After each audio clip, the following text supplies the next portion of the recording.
Quanah Parker was an extremely charismatic, interesting fellow, and probably one of the most ferocious warriors on the plains. He was last chief of the Comanche Nation, and the really great thing about this experience, as we were involved in the project to try to analyze the Star House, was at the end of the process, when they presented the report, I got to meet 300 of his direct descendants, which was fantastic. He was a true leader, and people recognized that. People that would meet him would recognize that.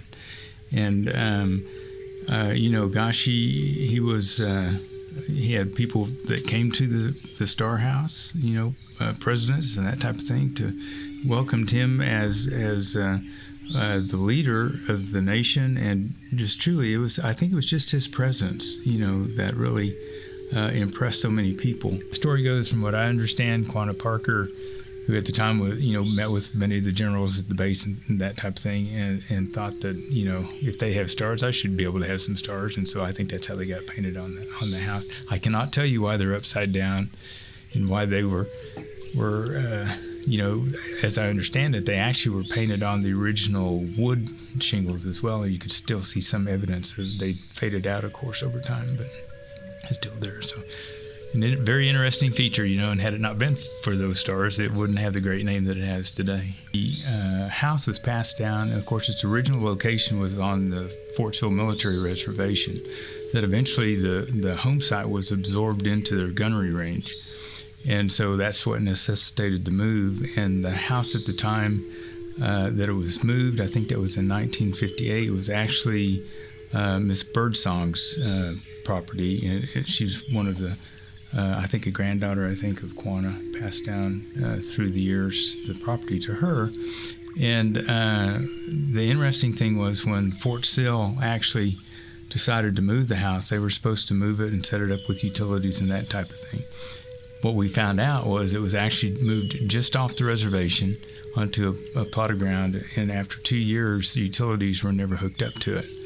So Miss Birdsong, of course, couldn't live under those conditions, so she made a deal with a gentleman in Cache. I believe his name was Mr. Gibson, and he offered to take possession of the house and buy her a house in town. And so that transacted. So at that time, the property actually went out of the control of the Comanche Nation. Anyway, so the property went to Mr. Gibson's family. They moved it to the property. And I think it was Eagle Park, if I remember, was the name of the property. And they had already acquired a number of historic facilities, so it made sense, for this property to be there. Here in the middle of the field next to Cache Creek is where Star House sets. And we actually came into the picture because we'd had a series of flooding, much like we've just had, and the house actually had 3 feet of water in the property. It was just set low to the ground on cinder blocks. And so we were recruited by Preservation Oklahoma and the National Trust to come in and try to figure out a stabilization plan for the house. The complication being, with the property not being in tribal ownership, how that was going to work, how they were actually be able to fund the restorations and transfer the ownership. Were they going to just elevate the house? Were they going to move it to another property?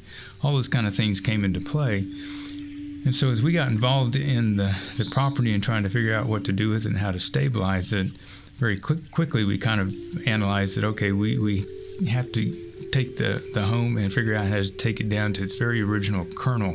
The home, when it was moved off of the reservation, actually from the site that was just off the reservation into this Cache amusement park, was set on concrete block foundations. And so part of our task was to recruit a structural engineer to kind of investigate that. And what we did find out was, through some excavation and some input from the structural engineer, it actually was constructed to set within residential building code standards as it sat there. It just never was hooked back up to utilities or anything like that. Part of the task was trying to figure out how to actually stabilize the house. One of the things that you immediately found when you started investigating the house, you could walk in the front door and see out the upper roof.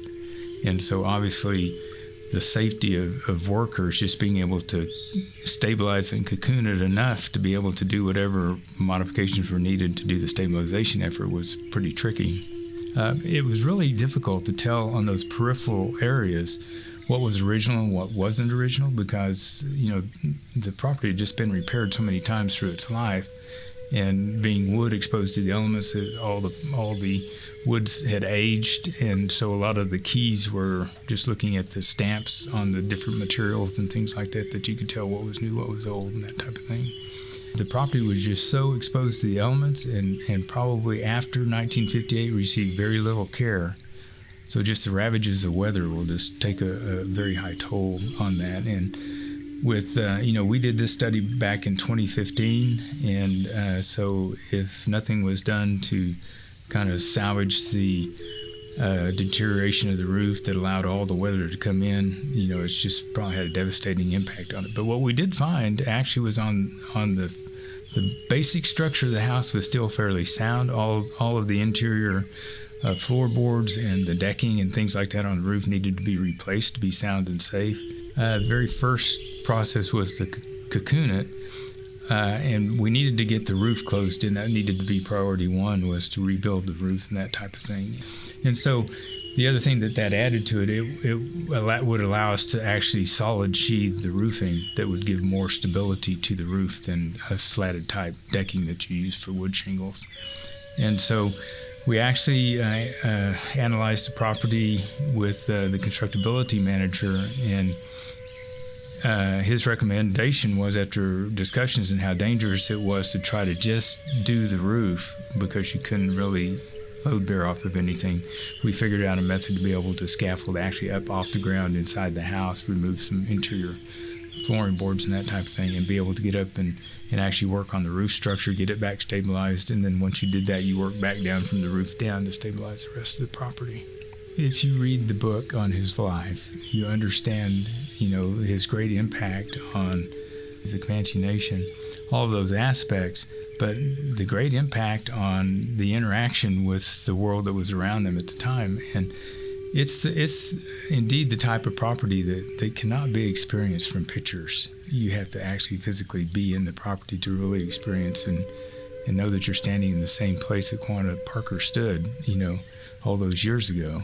And once it's gone, it's a story that will lose so much of its character with people not being able to experience just the wonder of the place, that you can't experience any other way than just being there. So.